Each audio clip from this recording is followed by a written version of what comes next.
नमस्कार।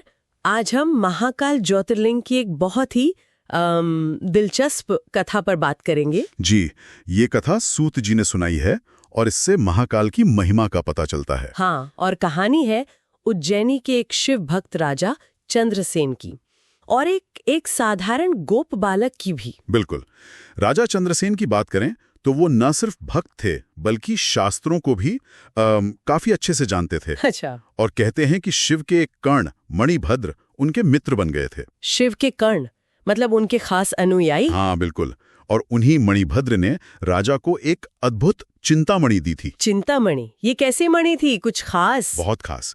कहते हैं वो सूरज की तरह चमकती थी, एकदम तेजस्वी। ओह! और माना जाता था कि वो हर तरह से मंगलकारी है, मतलब सब इच्छाएं पूरी करने वाली। तो फिर तो जाहिर ऐसी चीज की खबर फैलेगी ही। बिल्कुल, और वही हुआ। आसपास के राजाओं को पता चला तो वो ईर्ष्या से भर गए। लालच भी आया होगा। हाँ, लालच और ईर्ष्या। तो वो सब अपनी अपनी सेना लेकर उज्जैनी पर चढ़ाई करने आ गए। नगर को घेर लिया। ऐसी मुश्किल में राजा चंद्रसेन ने क्या किया? सेना का सहारा लिया? नहीं, यही तो खास बात है।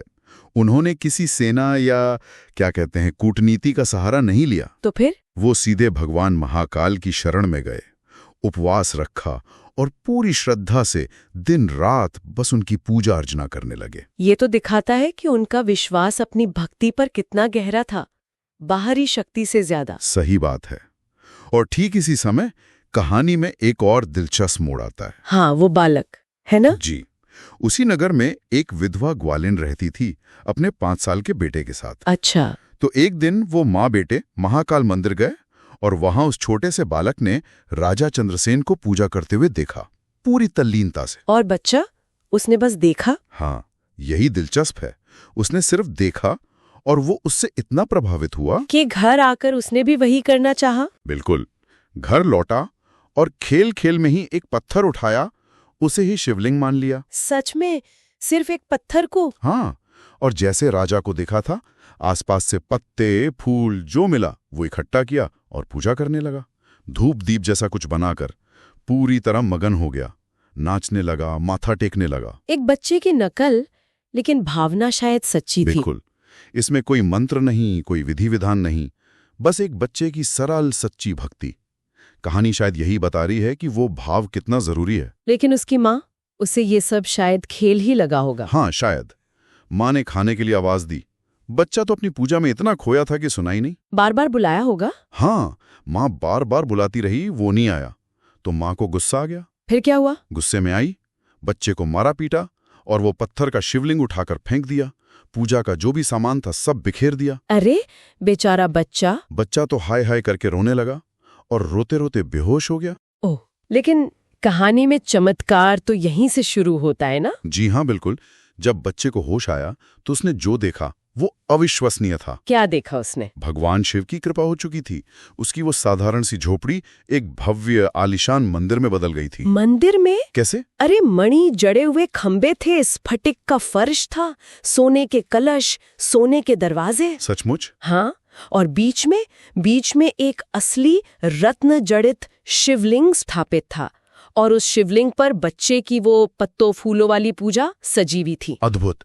ये तो मतलब सच्ची भक्ति का फल तुरंत मिल गया। हाँ बिल्कुल। और इतना ही नहीं। और क्या था? उसने देखा कि उसकी माँ भी एक सुंदर से पलंग पर सो रही है, रत्न जड़ित आभूषण पहने हुए, जैसे कोई देवी हो। माँ भी बदल गई? हाँ, जब माँ जागी उसने ये सब देखा तो वो तो हैरान रह गई, एकदम भौचक्की। जाहिर है। उसने बेटे से सारी बात पूछी, पूरी कहानी सुनी और फिर वो फौरन राजा चंद्रसेन के पास भागी खबर देने।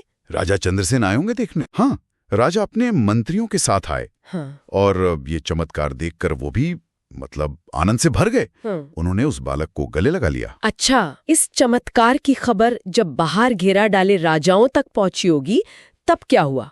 हाँ, जब उन राजाओं को पता चला तो वो समझ गए। क्या समझ गए?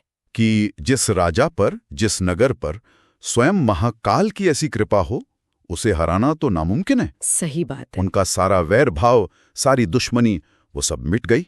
उन्होंने अपने हथियार डाल दिए। और फिर उन्होंने राजा चंद्रसेन से अनुमति ली और नगर में प्रवेश किया, महाकाल के दर्शन करने और उस बालक से मिलने। हाँ। सब उस बच्चे की भक्ति की प्रशंसा कर रहे थे। और कहानी में एक और अहम मोड़ आता है जब हनुमान जी प्रकट होते हैं।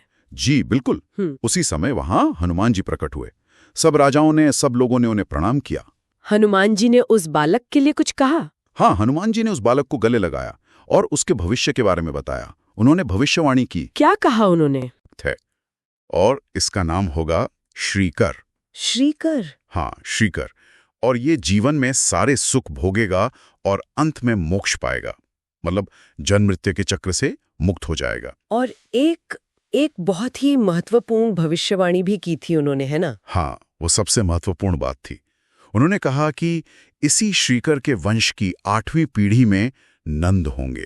नंद मतलब श्री कृष्ण के पिता? जी हाँ, जिनके पुत्र के रूप में स्वयं भगवान नारायण यानी विष्णु श्री कृष्ण के नाम से अवतार लेंगे, धरती पर जन्म लेंगे। ओह, ये तो बहुत बड़ी बात हुई। बहुत बड़ी बात। फिर हनुमान जी ने श्रीकर को शिव उपासना की सही विधि भी सिखाई और उसके बाद वो अंतर्ध्यान हो गए। तो अंत में सब कुछ शांतिपूर्वक निपट गया। हाँ, वो सभी राजा सम्मान पाकर अपने अपने राज्य लौट गए, दुश्मनी खत्म हो गई। और श्रीकर आगे चलकर गोप समुदाय के राजा बने और राजा चंद्रसेन और श्रीकर दोनों ने जीवन भर महाकाल की भक्ति की और परम पद प्राप्त किया। ये कथा वाकई महाकाल के महात्म्य को बहुत सुंदरता से दर्शाती है। बिल्कुल। कि कैसे वे अपने भक्तों के रक्षक हैं और कैसे सच्ची निष्कपट भक्ति का फल जरूर मिलता है, चाहे भक्त कोई राजा हो या फिर एक साधारण बालक। इस पूरी कहानी से एक सवाल मन में जरूर उठता है। क्या? कि क्या सच्ची श्रद्धा और वो जो एक मासूम विश्वास होता है वो बाहरी कर्म कांडों या जटिल पूजा पाठ से ज्यादा मायने रखता है? और कैसे बिल्कुल साधारण सी दिखने वाली परिस्थितियों में भी ईश्वर की इतनी बड़ी असाधारण कृपा बरस सकती है? सोचने वाली बात है।